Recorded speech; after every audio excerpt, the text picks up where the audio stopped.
जय हिंद शिक्षक साथियों, कैसे हैं आप सभी। आप सभी का बहुत बहुत स्वागत है आज के इस लेटेस्ट वीडियो में। उम्मीद है आप सभी स्वस्थ होंगे, मस्त होंगे, जबरदस्त होंगे। हमारी डीएलएड सेकेंड ईयर की क्लासेस चल रही थी, जिसमें कि अब तक हमने जो है हमारे डीएलएड जो कोर्स है और सेकेंड ईयर के सारे सब्जेक्ट्स के विषय में हमने जान लिया है कि हमको उसमें कितनी यूनिट्स दी गई है और उनमें हमको क्या क्या पढ़ना है। लेकिन आज के इस वीडियो में हम लोग बात करने वाले हैं हमारे डीएलएड सेकेंड ईयर के सब्जेक्ट समाज शिक्षा और पाठ्यचर्या बोध के बारे में। समाज शिक्षा और पाठ्यचर्या बोध में कितनी इकाइयां दी गई है और इन इकाइयों में हमको क्या पढ़ना है, इसकी जो है हमने एक छोटी सी चर्चा पहले वीडियो में कर ली है। तो आइए आज के इस वीडियो में हम जानते हैं कि इसकी जो पहली हमको इकाई दी गई है वो क्या है और उसमें हमको क्या चीजें पढ़नी है और उसमें हम जो है टॉपिक्स को कैसे समझने वाले हैं। तो इसमें हमारी जो पहली इकाई हमको दी गई है वो है शिक्षा की दार्शनिक समझ, मतलब फिलोसॉफिकल अंडरस्टैंडिंग ऑफ एजुकेशन। मतलब कि शिक्षा की दर्शन के अनुसार जो समझ है वो कैसे विकसित की जाती है और दर्शन शास्त्र के अनुसार शिक्षा की समझ क्या होती है उसके बारे में जो है अध्ययन हम अपनी इस इकाई में करेंगे। इसमें हम जानेंगे कि मानव समाज में शिक्षा कैसे दी जाती है और शिक्षा की संकल्पना क्या होती है, शिक्षा के अर्थ क्या होते हैं और अनेक जो शिक्षा शास्त्री हुए हैं उन्होंने शिक्षा के बारे में क्या परिभाषा दी है और शिक्षा को क्या कहा है, इसके बारे में हम अध्ययन करेंगे आज के इस वीडियो में। तो आइए देखते हैं कि शिक्षा की संकल्पना क्या होती है। What is the concept of education. शिक्षा की संकल्पना, शिक्षा एक स्वाभाविक प्रक्रिया है जो कि जन्म से लेकर मृत्यु तक चलती है। स्वाभाविक प्रक्रिया का मतलब होता है ऐसी प्रक्रिया जो मानव के स्वभाव में हो, उसमें निहित हो, उसके स्वभाव में निहित प्रक्रिया है शिक्षा। तो शिक्षा एक ऐसी प्रक्रिया है जो मानव के स्वभाव में निहित है और मानव के जन्म से लेकर मृत्यु तक, मतलब मानव संपूर्ण जीवन काल में सीखने का काम करता है, शिक्षा ग्रहण करने का काम करता है। लेकिन शिक्षा ग्रहण करने का जो तरीका है वो औपचारिक या अनौपचारिक हो सकता है। कई तरीके से, कई मायनों में व्यक्ति जो है शिक्षा ग्रहण करता है। शिक्षा जो है मानव में मानवता के गुणों का विकास करती है, इंसान को इंसान बनाने का काम करती है शिक्षा। और जो हमारी शिक्षा होती है वो मानव विकास के सभी पक्षों के विकास में सहायता करती है। मानव विकास का पक्ष चाहे सांस्कृतिक हो, सामवेगिक हो, आध्यात्मिक हो या शारीरिक हो या मानसिक हो, लेकिन शिक्षा का जो है इन सभी पक्षों के विकास में एक महत्वपूर्ण योगदान होता है। और जब कोई मनुष्य जन्म लेता है तो उसमें कुछ न कुछ शक्तियां होती हैं, कुछ न कुछ बातें उसके अंदर निहित होती है जो उसको उसकी आनुवंशिकी से मिली हुई होती है। तो शिक्षा वो है जो उसके इन गुणों का विकास करती है, इन गुणों को जो है परिलक्षित होने में सहायता प्रदान करती है शिक्षा के द्वारा ही मनुष्य जो है अन्य जीवों से अलग होता है। अगर हम कल्पना करें कि मानव समाज में शिक्षा प्रदान न की जाए, न ही औपचारिक और न अनौपचारिक ढंग से अगर शिक्षा प्रदान नहीं की जाती है तो वो मानव पशु के समान होगा जिसमें शिक्षा का अभाव हो। अगर मानव को शिक्षा प्रदान नहीं की जाती है, अगर उसमें शिक्षा का अभाव है, मान लीजिए कि कोई व्यक्ति है उसमें नैतिक शिक्षा उसको नहीं दी गई है, उसको ये नहीं बताया गया है कि हमको जो है अपने साथियों के साथ या समाज में कैसे व्यवहार करना है, तो वो व्यक्ति जो है किसी न किसी रूप में या कहीं न कहीं समाज के लिए हानिकारक साबित होगा। वो व्यक्ति जो है अन्य जीवों को भी नुकसान पहुंचाएगा। लेकिन अगर उसको नैतिक शिक्षा दे दी गई है, उसको बता दिया गया है कि समाज में हमको कैसे रहना है, कैसे जो है अन्य मनुष्यों के साथ या अपने साथियों के साथ व्यवहार करना है, तो वो मनुष्य एक मनुष्य रूप में परिलक्षित होगा और निश्चित ही वो एक सफल व्यक्ति भी बनेगा, एक अच्छा नागरिक होगा। लेकिन अगर हम शिक्षा के अभाव में इस बात की कल्पना करें तो हमारा मानव समाज की जो स्थिति है वो बहुत ही भयावह हो जाएगी, क्योंकि सारे मानव पशुओं के समान व्यवहार करने लगेंगे अगर शिक्षा का अभाव हो। अगर हम उदाहरण के लिए देखें, हमारे आसपास जो अन्य जीवधारी होते हैं या जो अन्य जीव होते हैं, जैसे हमारे पशु होते हैं, तो पशुओं में क्या नैतिकता पाई जाती है? नहीं, पशुओं में ना तो नैतिकता पाई जाती है और ना ही कोई और गुण पाए जाते हैं। पशुओं को कभी भी शिक्षा व्यवस्था ऐसी चीजें नहीं होती है। लेकिन मानव समाज में शिक्षा होती है, शिक्षा व्यवस्था, शिक्षा की बाकायदा व्यवस्था की गई है और इसमें शिक्षा को अनेक रूपों से या अनेक प्रकार से शिक्षा प्रदान करने का जो कार्य है किया जाता है। पहले तो बच्चे को अनौपचारिक शिक्षा दी जाती है, चाहे वो नैतिकता के संबंध में हो या किसी और संबंध में। उसके बाद बच्चे को जो है, जैसे ही बच्चा थोड़ा बड़ा होता है 2 से 3 साल के बाद शिक्षा ग्रहण करने के लिए जो है उसको विद्यालय भेज दिया जाता है, आंगनवाड़ी, बालवाड़ी, यहाँ से जो है बच्चे की शिक्षा की शुरुआत होती है, अनौपचारिक शिक्षा की। तो हम जानते हैं कि मानव जीवन में और मानव समाज में शिक्षा का क्या योगदान है। तो शिक्षा एक ऐसी स्वाभाविक प्रक्रिया है जो मानव को मानव बनाने का काम करती है और सतत रूप से मानव के जीवन काल में चलती है। आई होप कि आपको शिक्षा का महत्व और शिक्षा की संकल्पना अच्छे से समझ में आ गई होगी। आइए अब देखते हैं कि शिक्षा का अर्थ क्या होता है। शिक्षा जो शब्द है उसको हम कुछ इस प्रकार से लिखते हैं। ये जो शब्द शिक्षा है ये संस्कृत के शिक्ष धातु से मिलकर बना हुआ है। जब हम संस्कृत के शिक्ष धातु में आ प्रत्यय को जोड़ते हैं तब शिक्षा बनता है, और ये जो संस्कृत की धातु शिक्ष है इसका मतलब होता है सीखना या सिखाना। भाई सीखना और सिखाना जो है, शिक्षा हमको पता कैसे चल रहा है कि सीखना और सिखाना तो व्यवहार कैसे करना है और कैसे चीजों के साथ हमको समन्वय बिठाना है, यही सब बातें तो हम शिक्षा में बच्चों को सिखाते हैं। तो शिक्षा का अर्थ अगर हम हिंदी शब्द से निकालें तो ये शिक्ष संस्कृत के शिक्ष धातु से मिलकर बना है, जिसका अर्थ होता है सीखना या सिखाना। शिक्ष धातु में जब हम आ प्रत्यय को जोड़ देते हैं तो ये शब्द बन जाता है शिक्षा। तो ये जो शिक्षा है इसमें सिखाना, क्या सिखाना, बच्चे को बिहेव कैसे करना है, कैसे वो व्यवहार करेगा, इस बात के बारे में हम जो है बच्चे को जब शिक्षा देते हैं तो सिखाते हैं। अगर हम बात करें अंग्रेजी की तो अंग्रेजी भाषा में जो है शिक्षा को कहा जाता है एजुकेशन। ये जो शब्द एजुकेशन है ये लैटिन भाषा के शब्द एजुकेटम से मिलकर के बना है, और इस एजुकेटम का मतलब होता है शिक्षित करना। ये जो लैटिन भाषा का शब्द एजुकेटम है ये भी दो शब्दों से मिलकर बना हुआ है, ई प्लस ड्यूको। ई का अर्थ होता है भीतर से और ड्यूको का मतलब होता है बाहर निकालना। मतलब ये कि अगर हम बच्चे की भीतरी शक्तियों को बाहर निकालना, उनको बाहर की ओर परिलक्षित करना, उसमें जो गुण व्याप्त है उनका विकास करके उनको बाहर की ओर दिखाना जो है शिक्षा देना होता है। जैसे ही हम बच्चे को शिक्षा देने की बात करते हैं तो बात आ जाती है उसके व्यवहार में परिवर्तन की, उसके व्यवहार को आदर्श व्यवहार बनाने की जो बात है वो शिक्षा में कही जाती है। तो हमने देखा कि शिक्षा का अर्थ क्या होता है, चाहे अंग्रेजी भाषा में हो या हिंदी भाषा में हो। शिक्षा का अर्थ होता है सीखना और सिखाना, बच्चे के अंदर व्याप्त जो आंतरिक शक्तियां हैं उनको बाहर निकालना और उनका विकास करना। आई होप कि आपको शिक्षा के शाब्दिक अर्थ के बारे में जानकारी मिल गई होगी। आइए एक बार फिर से देखते हैं कि शिक्षा का शाब्दिक अर्थ क्या होता है। शिक्षा जो शब्द है ये संस्कृत के शिक्ष धातु से मिलकर बना है। जब हमने शिक्ष धातु में आ प्रत्यय को जोड़ा तो शब्द बन गया शिक्षा, और जो शिक्षा शिक्ष धातु है, शिक्ष का अर्थ होता है सीखना या सिखाना।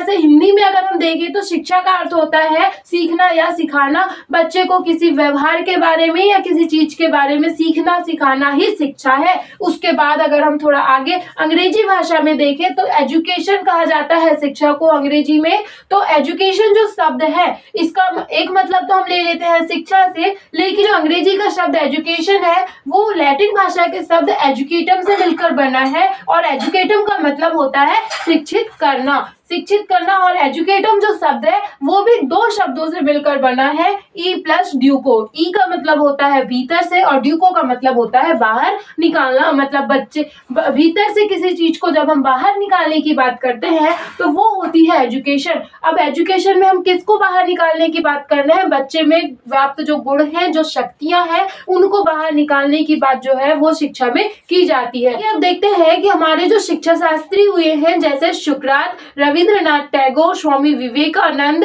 पेस्टोलॉजी, इन सभी ने शिक्षा की क्या परिभाषाएं दी है, क्योंकि इन सभी ने भी अपने अपने अनुसार अलग अलग परिभाषाएं दी है, और इनकी जो परिभाषाएं है कई बार टेट एग्जाम में या फिर हमारे डीएलएड के एग्जाम में भी हमसे पूछ ली जाती है कि रूसो के अनुसार आप शिक्षा की परिभाषा बताइए या सुकरात के अनुसार परिभाषा बताइए। तो आइए देखते हैं कि इन शिक्षा शास्त्रियों ने जो है शिक्षा के विषय में क्या कहा है और शिक्षा की विभिन्न परिभाषाएं इनके अनुसार क्या क्या है। आइए अब देखते हैं कि सुकरात जो हमारे शिक्षा शास्त्री है उन्होंने शिक्षा के विषय में क्या कहा। तो हमारे पहले शिक्षा शास्त्री है सुकरात। सुकरात के अनुसार हर वो विचार शिक्षा है जो कि हर मनुष्य के दिमाग में है। प्रत्येक मनुष्य के दिमाग में स्थित विचार जो कि सर्वमान्य है, उसको प्रकट करना ही शिक्षा कहलाता है अकॉर्डिंग टू सुकरात। आइए देखते हैं कि स्वामी विवेकानंद शिक्षा के बारे में क्या कहते हैं। स्वामी विवेकानंद कहते हैं कि मानव की संपूर्णता का प्रकटीकरण ही शिक्षा है। मतलब मानव में जो गुण पहले से है, पहले से निहित गुणों को अगर हमने अच्छे से प्रकट कर दिया तो वही शिक्षा है। मतलब मानव की संपूर्णता या मानव के संपूर्ण गुणों का प्रकटीकरण को ही शिक्षा माना है स्वामी विवेकानंद ने। तो आइए देखते हैं कि दोनों वैज्ञानिकों ने शिक्षा के बारे में क्या कहा। सुकरात कहते हैं कि वे सभी विचार शिक्षा है जो कि प्रत्येक मनुष्य के मस्तिष्क में जो है स्थित है और सर्वमान्य है। मतलब प्रत्येक मनुष्य के मस्तिष्क में स्थित सर्वमान्य जो विचार होते हैं वो ही शिक्षा कहलाते हैं अकॉर्डिंग टू सुकरात। और स्वामी विवेकानंद कहते हैं कि प्रत्येक मनुष्य के संपूर्णता का प्रकटीकरण ही शिक्षा है। मतलब मनुष्य में जो गुण पहले से निहित है, उन गुणों को सफलता पूर्वक अगर प्रकट कर दिया गया है तो वही शिक्षा है। मतलब मानव की संपूर्णता का प्रकटीकरण ही क्या है, शिक्षा है। आइए अब देखते हैं कि प्लेटो जो है हमारे शिक्षा शास्त्री तीसरे, उन्होंने शिक्षा के विषय में क्या कहा। श्री प्लेटो कहते हैं कि शिक्षा से तात्पर्य उस प्रशिक्षण से है जो कि बच्चे को दिया जाता है और वो प्रशिक्षण जो बच्चों में अच्छी आदतों के द्वारा नैतिकता का विकास करे। मतलब अच्छी आदतों के द्वारा बच्चे में नैतिकता का विकास करने के लिए जो दिया गया प्रशिक्षण है या जो बताई गई बातें हैं वही है प्लेटो के अनुसार शिक्षा। मतलब शिक्षा क्या है अकॉर्डिंग टू प्लेटो। प्लेटो ने बताया कि शिक्षा क्या है, तो शिक्षा से तात्पर्य प्लेटो का उस प्रशिक्षण से है जो बच्चों में अच्छी आदतों के द्वारा अच्छी नैतिकता का विकास करता है। अच्छी नैतिकता को विकसित करने में सहायक प्रशिक्षण जो अच्छी आदतों के द्वारा दिया जाता है वही शिक्षा है अकॉर्डिंग टू प्लेटो। हमारे चौथे शिक्षा शास्त्री टैगोर के अनुसार शिक्षा का अर्थ है बालक को उस योग्य बनाना कि बालक शाश्वत सत्य की खोज कर सके, उसको अपना सके और उसकी अभिव्यक्ति कर सके। मतलब टैगोर कहते हैं कि शिक्षा सही मायनों में तब ही सार्थक होती है जब बालक उस योग्य हो जाता है कि वह शाश्वत सत्य की खोज कर सके, उसे अपना सके और उसकी अभिव्यक्ति कर सके। आइए अब देखते हैं कि हमारे शास्त्री अरस्तु इस बारे में क्या कहते हैं। हमारे पांचवें शिक्षा शास्त्री अरस्तु कहते हैं कि शिक्षा वो है जो मानव की शक्तियों का विकास करती है, विशेष रूप से मानसिक शक्तियों का विकास करती है। मतलब मानव की शक्तियों और विशेष रूप से मानसिक शक्ति का विकास करने वाली जो प्रक्रिया है वो शिक्षा है। और शिक्षा से मानव की मानसिक शक्तियों का विकास होता है ताकि वह परम सत्य, सुंदर और शिव के चिंतन का आनंद उठा सके। मतलब अरस्तु कहते हैं कि शिक्षा वो है जो मानव की शक्तियों का विकास करती है और विशेष रूप से मानसिक शक्ति का विकास करती है ताकि मानव जो है परम सत्य, शिव और सुंदर के चिंतन का आनंद उठा सके। आइए देखते हैं कि हमारे छठवें शिक्षा शास्त्री पेस्ट्रोलॉजी इसमें इस बारे में क्या कहते हैं। हमारे छठवें शिक्षा शास्त्री पेस्ट्रोलॉजी कहते हैं कि शिक्षा जो है वो मानव की जन्मजात शक्तियां, मतलब वो शक्तियां जो मानव को जन्म से ही प्राप्त है, आनुवंशिकी के द्वारा मानव को अपने माता पिता से विरासत के रूप में मिली हुई है। तो उन जन्मजात शक्तियों का निरंतर प्रगतिशील और सतत विकास ही शिक्षा कहलाता है। मतलब शिक्षा मानव की जन्मजात शक्तियों का निरंतर प्रगतिशील विकास है। आइए अब देखते हैं कि हमारे सातवें वैज्ञानिक रूसो इस बारे में क्या कहते हैं। रूसो कहते हैं कि शिक्षा जो है वो एक आंतरिक विकास है, न कि बाह्य वृद्धि है। ये कहते हैं कि शिक्षा जो है हमारी प्राकृतिक मूल प्रवृत्तियों के क्रियाशील होने से होती है या विकास होता है। जो विकास होता है वो शिक्षा है। मतलब हमारी प्राकृतिक मूल प्रवृत्तियों के क्रियाशील होने से जो विकास होता है वो शिक्षा है। शिक्षा आंतरिक विकास है है, न कि बाह्य वृद्धि। और जो शिक्षा के द्वारा विकास होता है वो आंतरिक मूल प्रवृत्तियों के क्रियाशील होने से होता है, न कि बाह्य वातावरण की प्रक्रियाओं के परिणाम स्वरूप। हमारे 7वें शिक्षा शास्त्री रूसो कहते हैं कि शिक्षा एक आंतरिक विकास है जो कि हमारी मूल प्रवृत्तियों के क्रियाशील होने से होता है, ये एक बाह्य वृद्धि नहीं है। हमारे 8वें शिक्षा शास्त्री जॉन डीवी, आइए देखते हैं कि हमारे जो जॉन डीवी हैं वे शिक्षा के बारे में क्या कहते हैं। जॉन डीवी कहते हैं कि शिक्षा उन शक्तियों का विकास है जो कि मानव को अपने बाह्य वातावरण पर नियंत्रण करना सिखाती है, उसके साथ समन्वय करना सिखाती है और समाज में जीना सिखाती है। मतलब वातावरण पर नियंत्रण रखने वाली शक्तियां जब विकसित होती हैं या जो शक्तियों का विकास है वही शिक्षा कहलाता है, अकॉर्डिंग टू जॉन डीवी। हमारे जो पहले शिक्षा शास्त्री थे सुकरात, इन्होंने कहा कि शिक्षा उन सर्वमान्य विचारों का प्रकटीकरण है जो प्रत्येक मनुष्य के विचार मस्तिष्क में निहित है। मतलब प्रत्येक मनुष्य के मस्तिष्क में निहित सर्वमान्य विचारों का प्रकटीकरण ही शिक्षा है, अकॉर्डिंग टू सुकरात। इनके बाद स्वामी विवेकानंद ने कहा कि मानव की संपूर्णता का प्रकटीकरण ही शिक्षा है। मतलब मानव में जो शक्तियां निहित है उन शक्तियों का संपूर्ण रूप से परिलक्षित होना, प्रकट होना ही क्या है, शिक्षा है, अकॉर्डिंग टू स्वामी विवेकानंद। इसके बाद प्लेटो, शिक्षा से इनका तात्पर्य उस प्रशिक्षण से है जो मानव में अच्छी आदतों के द्वारा अच्छी नैतिकता का विकास करे।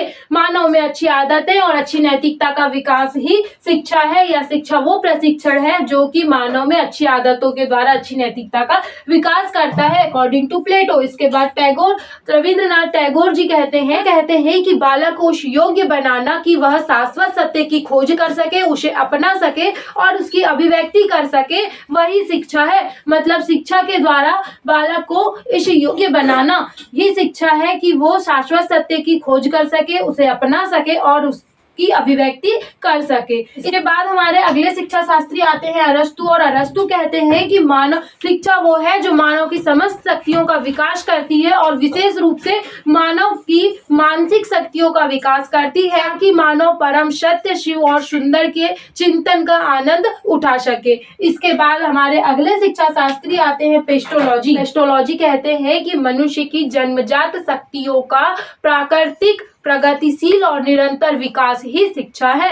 मतलब मानव को प्राप्त, मानव की जो जन्मजात शक्तियां हैं जो उसको आनुवंशिकी के द्वारा उससे विरासत में उसकी पहली पीढ़ी से मिली है, उन शक्तियों का निरंतर प्रगतिशील और प्राकृतिक विकास ही शिक्षा है।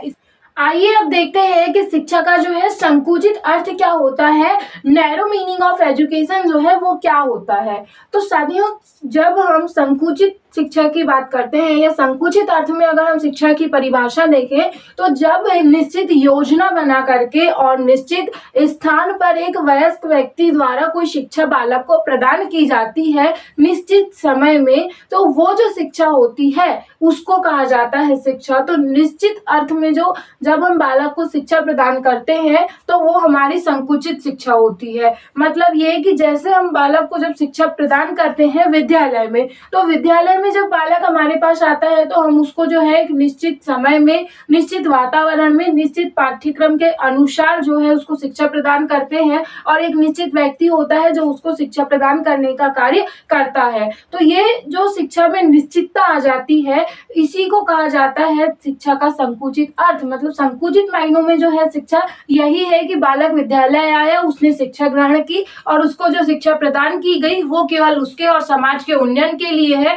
उसको अन्य प्रकार की जो शिक्षा होती है उसके बारे में बात नहीं की जाती है शिक्षा के संकुचित मायनों में। तो शिक्षा के संकुचित अर्थ में हम देखते हैं कि जब शिक्षा निश्चित व्यक्ति द्वारा, निश्चित जो है समाज का एक निश्चित वर्ग होता है जिसके माध्यम से विशेष परिस्थितियों में जो है विशेष स्थान पर विशेष पाठ्यक्रम के अनुसार शिक्षा जो है बालक को प्रदान की जाती है। इसमें हमारे एक वैज्ञानिक भी आते हैं रेमंड। रेमंड कहते हैं कि संकुचित अर्थ में बालक को जब शिक्षा प्रदान की जाती है तो ये शिक्षा केवल उसके जो है रोज के बोलचाल को शामिल करती है। इसमें बच्चे का या बालक का जो है आत्म विकास के ऊपर ध्यान नहीं दिया जाता है और वातावरण का जो प्रभाव है उसके ऊपर भी कोई ध्यान नहीं दिया जाता है। जो संकुचित शिक्षा होती है ये अपने में वातावरण से पड़ने वाले प्रभावों को बिल्कुल स्थान नहीं देती है। इसके विपरीत जो है ये संकुचित शिक्षा जो है ये उन प्रभावों को अपने में स्थान देती है जो कि उनके बच्चों के बड़ों के द्वारा जो उनके ऊपर डाले जाते हैं। हैं, समाज के विशेष वर्ग के द्वारा जो प्रभाव डाले जाते हैं, संकुचित शिक्षा जो है अपने में उनको है अपने में महत्व देती है, अपने आप में स्थान प्रदान करती है। संकुचित शिक्षा में बालक के विकास के ऊपर जो है ध्यान नहीं दिया जाता है। संकुचित शिक्षा में केवल जो है एक निश्चित पाठ्यक्रम के ऊपर और एक निश्चित बातें जो होती हैं उनके ऊपर ध्यान दिया जाता है। और संकुचित शिक्षा में सबसे पहली बात ये आती है और सबसे बड़ी बात ये है कि इसमें निश्चितता आ जाती है। भाई इसमें शिक्षा प्रदान करने वाला व्यक्ति निश्चित होता है, शिक्षा का जो पाठ्यक्रम है, स्तर है और जो समय है वो निश्चित होता है, इवन यहाँ तक कि इसका जो है स्थान भी निश्चित ही होता है। तो इसमें ये जो है शिक्षा का संकुचित अर्थ है। और अगर हम बात करें शिक्षा के व्यापक अर्थ की, अगर हम बात करें शिक्षा के व्यापक अर्थ की, तो शिक्षा का जो व्यापक अर्थ है, ब्रॉड जो मीनिंग ऑफ एजुकेशन है, उसमें जो है शिक्षा में बालक के संपूर्ण जो विकास है उसको शामिल किया जाता है। बालक के सर्वांगीण विकास की बात इसमें की जाती है। और व्यापक अर्थ में जो है शिक्षा में कहीं भी जो है निश्चितता नहीं पाई जाती है। बालक कहीं से भी, कभी भी, कैसे भी जो है शिक्षा प्राप्त कर सकता है और उसको किसी भी माध्यम से जो है शिक्षा प्रदान की जा सकती है। और इसमें बालक को जो है शिक्षा वो किसी निश्चित व्यक्ति के द्वारा प्राप्त हो या कोई निश्चित व्यक्ति उसको शिक्षा प्रदान करे, ऐसा कुछ नहीं होता है। व्यापक अर्थ में अगर हम बात करें तो शिक्षा कोई भी व्यक्ति कभी भी किसी को भी कैसे भी प्रदान कर सकता है। इसमें जो है देश काल समय की कोई बंदिश नहीं होती है, कभी भी जो है व्यक्ति इसमें शिक्षा ग्रहण कर सकता है और दे सकता है। और इसमें बात की जाती है व्यक्ति के संपूर्ण विकास की, वातावरण के समस्त प्रभाव की। और इसमें जो है कि हमारी संकुचित शिक्षा जो होती है उसको भी शामिल कर लिया जाता है। संकुचित अर्थ में जो शिक्षा दी गई थी उसके सहित जो है वातावरण से पड़ने वाले प्रभाव को, व्यक्ति के आत्म विकास को और जो अन्य व्यक्तियों ने जो प्रभाव डाला था उसको कैसे जो है समन्वय उनके बीच में बिठाना है, इस बारे में भी जो है बात हमारी व्यापक अर्थ में की जाती है। इसमें जो है वातावरण के समस्त प्रभावों सहित व्यक्ति के आत्मविश्वास पर विशेष ध्यान दिया जाता है और कोई पूर्व नियोजित इसमें योजना नहीं होती है और ना ही निश्चित वर्ग के द्वारा हमको शिक्षा प्राप्त करनी होती है। तो ये जो व्यापक अर्थ है, तो व्यापक अर्थ में हम शिक्षा को जो है इस प्रकार से परिभाषित कर सकते हैं कि शिक्षा का जो उद्देश्य, शिक्षा का अर्थ एक ऐसे वातावरण का निर्माण करना है जिसमें कि प्रत्येक व्यक्ति जो है अपनी अंतः शक्तियों का विकास कर सके। व्यापक अर्थों में शिक्षा की परिभाषा इस प्रकार से होगी, शिक्षा ऐसे वातावरण का निर्माण करना है जिसमें व्यक्ति की अंतः शक्तियों का विकास जो है अच्छे से हो सके। आज के इस वीडियो में हमने बहुत सारी बातों को जो है डिस्कस किया है और कई सारी बातों के ऊपर चर्चा हुई है। आई होप कि आपको वीडियो पसंद आई होगी। Thanks for watching.